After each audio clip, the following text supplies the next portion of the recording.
नवरात्रि व्रत कथा। नवरात्र व्रत की कथा ब्रह्मा जी ने बृहस्पति जी को सुनाई थी।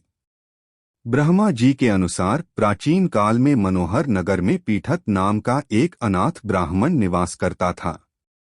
वह मां दुर्गा की काफी पूजा किया करता था। उसके घर सुमति नाम की कन्या का जन्म हुआ। पिता प्रतिदिन देवी दुर्गा की पूजा करते तो सुमति उपस्थित रहती। एक दिन सुमति खेलती रह गई और पूजा में नहीं आई। पिता को पुत्री की इस बात पर क्रोध आया और बोला, आज तूने भगवती का पूजन नहीं किया, इस कारण मैं किसी कुष्ठ रोगी या दरिद्र मनुष्य के साथ तेरा विवाह करूंगा। पिता के वचन सुन सुमति बोली, मैं आपकी कन्या हूँ तथा सब तरह आपके अधीन हूँ, जैसी आपकी इच्छा हो वैसा ही करो। राजा से, कुष्ठी से, दरिद्र से अथवा जिसके साथ चाहो मेरा विवाह कर दो, लेकिन होगा वही जो मेरे भाग्य में है। ब्राह्मण ने क्रोधित हो सुमति का विवाह एक कुष्ठी के साथ कर दिया और अत्यंत क्रोधित हो पुत्री से कहने लगा, हे पुत्री, अपने कर्म का फल भोगो, देखे भाग्य के भरोसे रहकर क्या करती हो। उस बालिका की दशा देख भगवती प्रकट हुई और बोली कि पुत्री, मैं तेरे पूर्व जन्म के पुण्य के प्रभाव से प्रसन्न हूँ। तू पूर्व जन्म में निषाद भील की स्त्री थी और अति पतिव्रता थी। एक दिन तेरे पति निषाद ने चोरी की। चोरी करने के कारण तुम दोनों को सिपाहियों ने पकड़ लिया और ले जाकर जेल खाने में कैद कर दिया। नवरात्र के दिनों में तुमने न तो कुछ खाया और न जल ही पिया, इस प्रकार 9 दिन तक नवरात्र का व्रत हो गया। हे ब्राह्मणी, उन दिनों में जो व्रत हुआ, इस व्रत के प्रभाव से प्रसन्न होकर मैं तुझे मनोवांछित वर देती हूँ, तुम्हारी जो इच्छा हो सो मांगो। उसने माँ से कहा कि हे माँ, मेरे पति का कोढ़ दूर करो। देवी ने कहा, उन दिनों तुमने जो व्रत किया था उस व्रत का एक दिन का पुण्य पति का कोढ़ दूर करने के लिए अर्पण करो, उस पुण्य के प्रभाव से तेरा पति कोढ़ से मुक्त हो जाएगा। तब उसके पति का शरीर भगवती दुर्गा की कृपा से कुष्ठ रोग से रहित हो गया।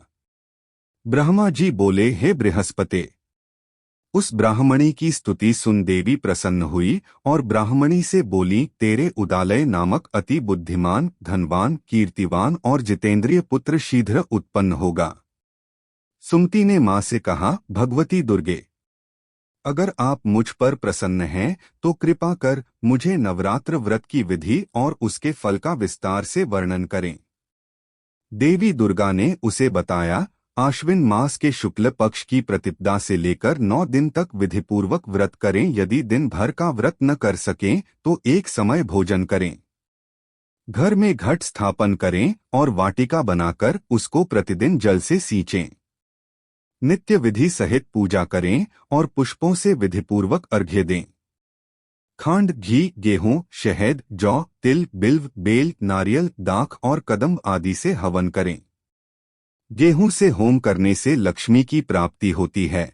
खीर एवं चंपा के पुष्पों से धन की और बेल पत्तों से तेज व सुख की प्राप्ति होती है।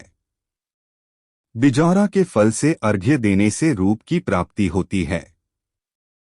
जायफल से अर्घ्य देने से कीर्ति, दाख से अर्घ्य देने से कार्य की सिद्धि होती है। आंवले से अर्घ्य देने से सुख की प्राप्ति और केले से अर्घ्य देने से आभूषणों की प्राप्ति होती है। इस प्रकार पुष्पों व फलों से अर्घ्य देकर व्रत समाप्त होने पर 9वें दिन यथाविधि हवन करें। आंवले से कीर्ति की और केले से पुत्र की, कमल से राज सम्मान की और दाखों से संपदा की प्राप्ति होती है। इन 9 दिनों में जो कुछ दान आदि दिया जाता है उसका करोड़ों गुना फल मिलता है। इस प्रकार ब्राह्मणी को व्रत की विधि और फल बताकर देवी अंतर्ध्यान हो गई।